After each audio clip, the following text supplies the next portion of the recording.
Doc Strange in the Multiverse of Madness is directed by Sam Raimi, and this is his first movie directing in almost 10 years, the last one being Oz the Great and Powerful. I have a few things to say about this film, so hold on to your butts. The story takes place right after Spider-Man No Way Home. Stephen Strange is attending the wedding of his former flame, Christine, and wondering what could have been when he runs into America Chavez, a young woman who seems to be the only person in existence with the ability to hop between universes, and someone we all know is very interested in that particular superpower. Now, I don't know what already has been spoiled. I managed to avoid all spoilers, so just in case, if you haven't seen this movie,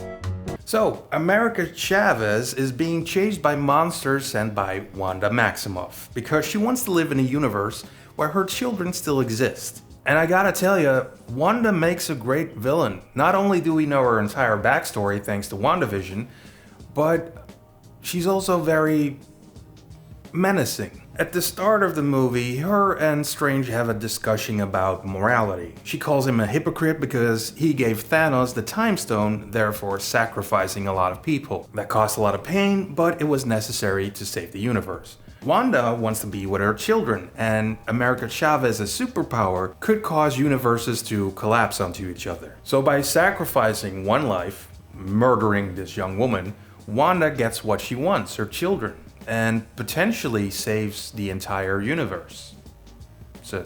With Sam Raimi directing, Wanda is a great villain. I wasn't expecting the movie to be this different from other Marvel Studio films, because Wanda murders a lot of people in this movie, like a lot. There's this big battle scene at the beginning of the film at Camartage where all the students and sorcerers shield the place from Wanda. She can't get through with force, so she gets inside the head of one of the students and then proceeds to murder everyone. The movie really starts to get going after that scene, and there are some really great Raimi moments in the movie, but there's a clear distinction between certain scenes that were very cut and dry and the sequences that were very much like a Sam Raimi movie, and those are the ones I was waiting for. For example, at one point Strange and Chavez escape into the multiverse, and Wanda can't really follow them physically. But she does have the Darkhold, which contains a spell for dreamwalking. And dreamwalking is basically possessing your other universe self. And that sequence was excellent. It's almost like a short little horror movie. We get the first person point of view,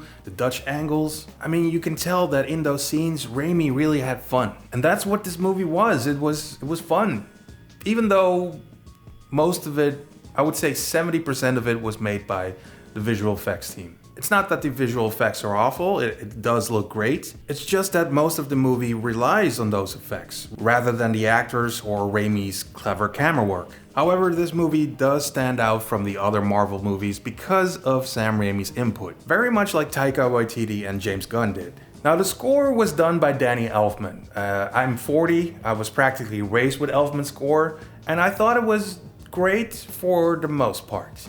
In between all the suspense and magical stuff, there are quiet little moments between characters and quippy moments, and in those scenes, Elfman's score felt a little dated. I can't give you an example because this video will get flagged, but it's not something that's used often nowadays. Those moments felt a little 90s is what I'm saying. But I know what you want. You want spoilers, don't you? Okay.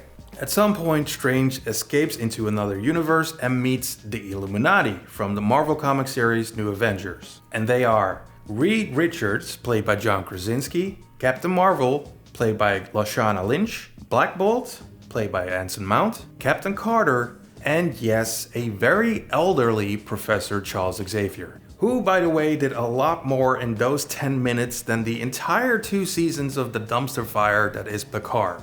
Until Wanda snaps his neck.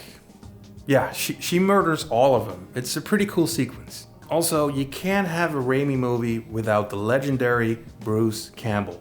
And he does have a funny little cameo selling pizza balls. I won't tell you how the movie ends or how many eyes Doc Strange ends up with, but I will tell you about the after credit scene. Charlize Theron is Clea. That's it.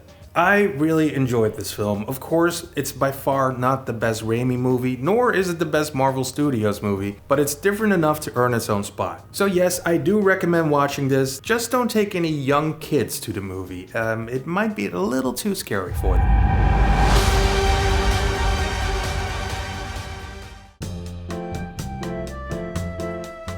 Doctor Strange in the Madness.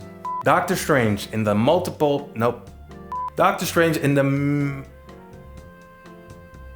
Doctor Strange in the mysterious. Doctor Strange in the most wonderful time of the year. Multiverse. Doctor Strange in the Doctor Strange and the Doctor Strange in the I'm just gonna go.